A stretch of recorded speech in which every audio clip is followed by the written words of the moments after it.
Do you want a no-faff way of making yummy sauerkraut from fresh ingredients in just minutes? Well, if so, stay tuned because that's exactly what I'm going to do today. Welcome home to Narrowboat Bluebell. Let's get making.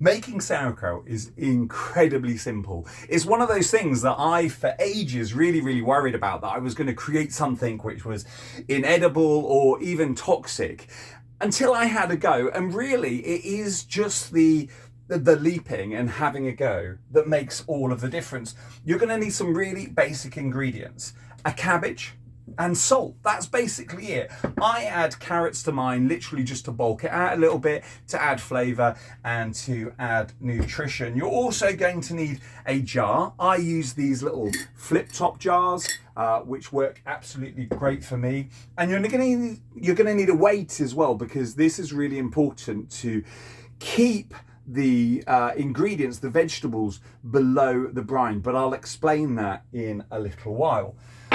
That's it. That is that simple. So we've got our cabbage, and what we need to do first is just remove these outer leaves, and they're going to come into play a little bit later, so don't get rid of them.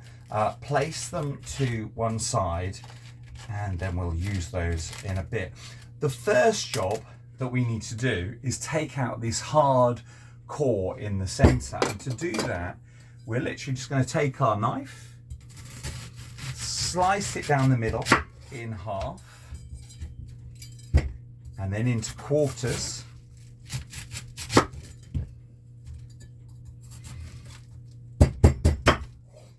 and then we just cut that core out at an angle, and that's ready for the compost bin. It is that simple.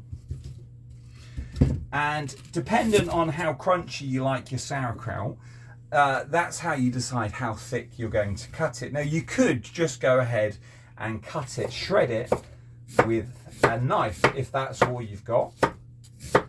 Although it's quite difficult to get those thin slices that we like. Although, if you haven't got what I'm going to show you next, don't let it put you off. Use a knife, persevere, have a go, and see how you get on. And listen, guys, if you want more recipes like this, more ideas like this for healthy food, go ahead and hit that subscribe button. And also, drop a comment in the comment section below to let us know whether you've ever made sauerkraut. And if you've got any tips and suggestions for other people, drop those too in the comment section as well. This is a mandolin, and this is how I'm now going to shred the cabbage. So I've got my cabbage here, and you have to watch your fingers. But this is going to cut it super fine. And as you can see, we make a lot of sauerkraut aboard Narrowboat Bluebell. And so in actual fact, this mandolin pays for itself, because it's so much quicker doing it this way than by doing it with a knife. And you can see here that it's super fine shreds. I'm going to cut the rest of this, but I'll see you in a few minutes once that's done. Right, now that's the cabbage shredded, and as you can see, we've got it super thin by using that mandolin. But really, honestly, do not let it put you off if you haven't got a mandolin. Go ahead and use a knife and see how you get on. The whole thing here is about jumping in feet first and giving it a go. Once you've given it a go, you're going to be addicted to making home ferments and making sauerkraut, because it tastes amazing however thick it is. Let's get on to the next thing, which is the carrots. And of course, the carrots for me are the additional or the optional extra. And it's a case of just taking your carrots and grating them off as well. Now, one thing to remember is that fermenting is all about bacteria, and vegetables have bacteria on their skin. So I haven't peeled these carrots, but I have washed them, and that just means that they're ready to ferment away once they get into the jar, into the pot, and for those good bacteria to start to grow and do what they do as well. Because at the end of the day, that's why we're eating fermented sauerkraut is the probiotics, the benefits of eating probiotics as well. Let us know in the comment section below if that's why you're interested in eating sauerkraut, or let us know the reasoning behind arriving at this video today and learning how to make sauerkraut for yourself at home. The next thing we need to do is the sciencey bit. We need to take our veg and we need to weigh it, and we need to find out how much veg we have. Now, I've stored it in this colander.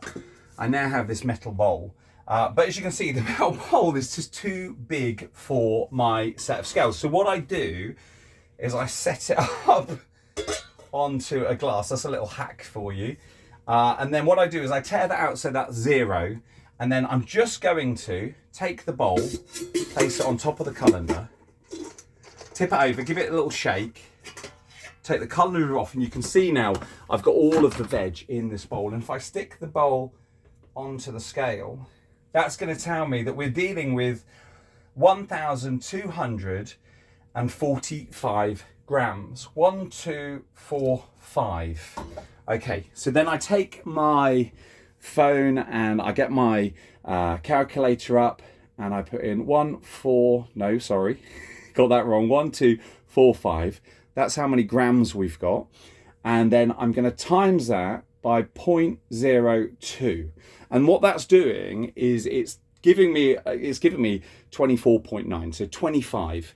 So 25 grams is 2% of the weight of the vegetables. So the vegetables are 1,245 grams. If I times that by 0.02, I end up with 24.9, which is 24.9 grams of salt, because that's the ratio, 2 grams of salt, the ratio of the vegetables, okay? So what I'm gonna do then is I'm gonna tear this out so it's on 0 again, and I've got to weigh out 24.9 grams of salt. And this is sea salt that I've got here. It's quite coarse, doesn't really matter because it's all going to 24.9. I've got a little bit extra in there. Oh, there's Dusty saying hello to the passers-by. 24.9. Right, once we've got that 24.9, it's time to go on to the next stage. Right, so we've got our veg here and we're just going to give it a quick mix around, and then once we've done that, what we can do is we can add our salt. Just sprinkle it on top. See, it's quite coarse, but that's fine. You can use fine or coarse salt.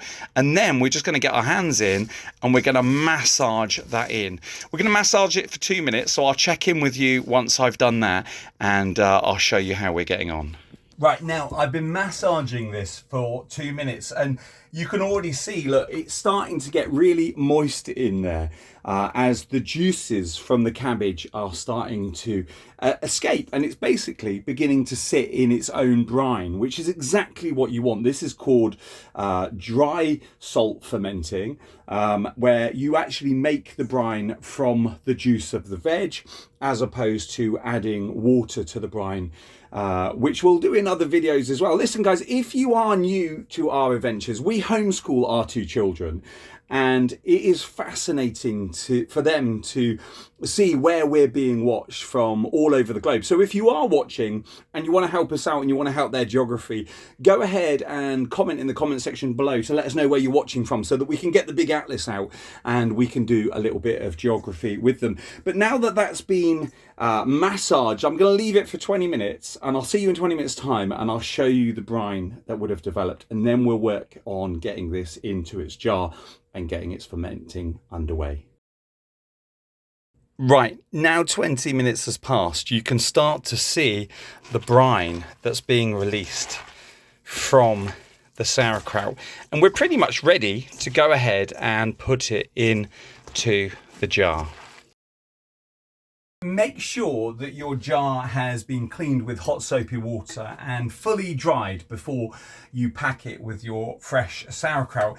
And then really you're ready to roll. Again, you don't want to overcomplicate anything. There's no sticking the jars in the oven to sterilize. You can if you want, but it's completely optional. As long as it's been washed with hot soapy water, rinsed off and then left to dry, you'll be absolutely ready to go. And it is as simple as just taking your cabbage and just loading it in bit by bit. Now this can get very, very messy. If you've got a funnel, then use it, more the good. I haven't got a funnel yet, so I'm just going to place the jar over the bowl and I'm just going to start packing this in as much as possible. Every so often, just pushing it down with my hand, just to make sure that it's nice and tight, because the whole idea with fermenting is that you're doing it without oxygen. The bad bugs take oxygen, the good bugs don't.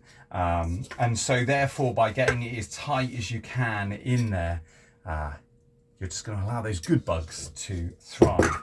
So we're just going to push that down. And as I do that, I can feel the brine just rising up to the top of the jar. So we're just going to push that down, and we've got some brine left in the bowl here. So we're just going to pour that in as well.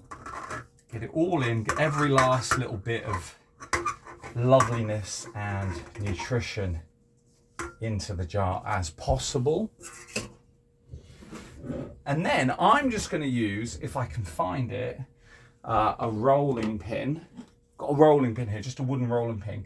And I'm going to use this. Now you can actually buy pickle packers, kraut stompers online, and basically all they are is a rolling pin that just allows you to push and pack the juices and the vegetables down below the level of that brine. Now, if you haven't got a huge amount of brine to your cabbage, it could be that you haven't left it to sit for long enough, or it could be that the cabbage is not as fresh as you would have thought it was. Now you can see as I'm pushing down there, you can see the brine rising above. And that's what we want to do, is we want to get all of the veg there below the level of the brine. Because if it is below the level of the brine, it's not going to go moldy, it's not going to go slimy, it's going to taste lovely and crisp and gorgeous. So just take your time now, just to work your way around and push all of that wonderful veg below the brine, not vine, brine. Okay, now that that's done and you've got your veg below the level of the brine, there's still some sat on top. What we've got to do is we've got to keep it down there. So we're going to go back to these cabbage leaves that we had before, and we're just going to start layering those cabbage leaves on top of the shredded veg. And what this is going to do is just act to weigh it down. And there's a few ways that we can weigh these cabbage leaves down further and hold them under the brine. When I started out, I just took a Ziploc bag filled with water and placed it on top, and that kept all the veg below the brine and kept that airtight seal so that it could ferment away happily. Since then I've progressed, and online we've ordered some of these glass weights, and I would say that these were well worth their money and have been excellent in all types of fermenting that we've done. And you just literally place that on top. Now, I don't need to, because I've got enough brine, but I'm going to do this to show you that it's absolutely fine. And that is, I'm going to add a little bit of filtered water. And it's important to have filtered water because it would have had the chlorine taken out. And I'm just going to top it up so that everything is submerged below the water. Now, as I say, I don't have to do that, but the reason why I want you to do it, the reason why I want to do it is to show you that if you have to do that because you haven't got enough brine coming out of the cabbage, that's absolutely fine to do.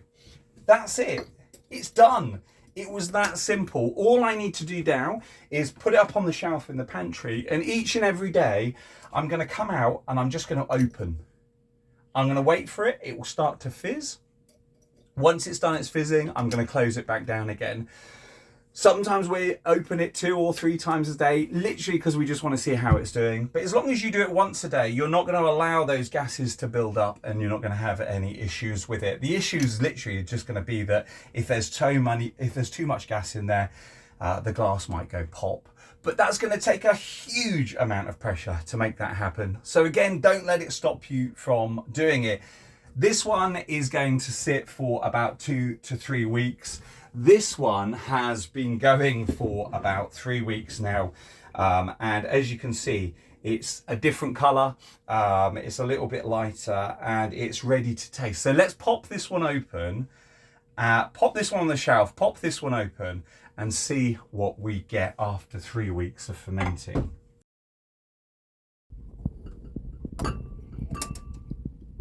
Oh, I already smell it. It smells absolutely divine. So there's the weight holding everything down. We'll take that out and then we'll take the pieces of cabbage leaf that we had just resting on top as well. I'll put those aside. They are edible.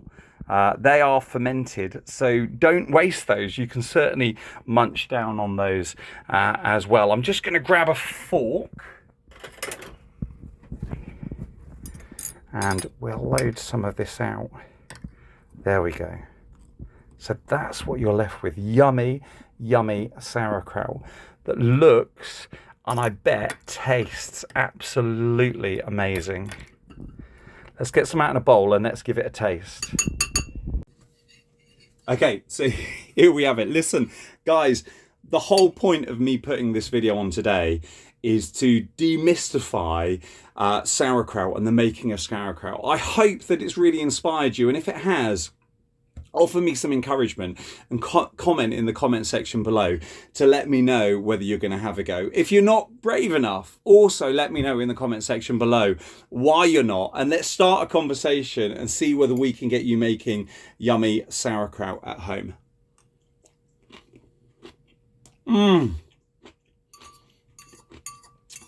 I tell you, there is nothing like fresh sauerkraut.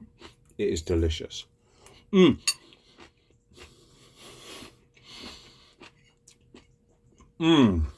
you've enjoyed this video, guys, please do smash that like button. Please do subscribe and send us some love in the comment section below. I'll leave you with some images from where we're moored here in Stourbridge. But until next time, lots of love. Bye.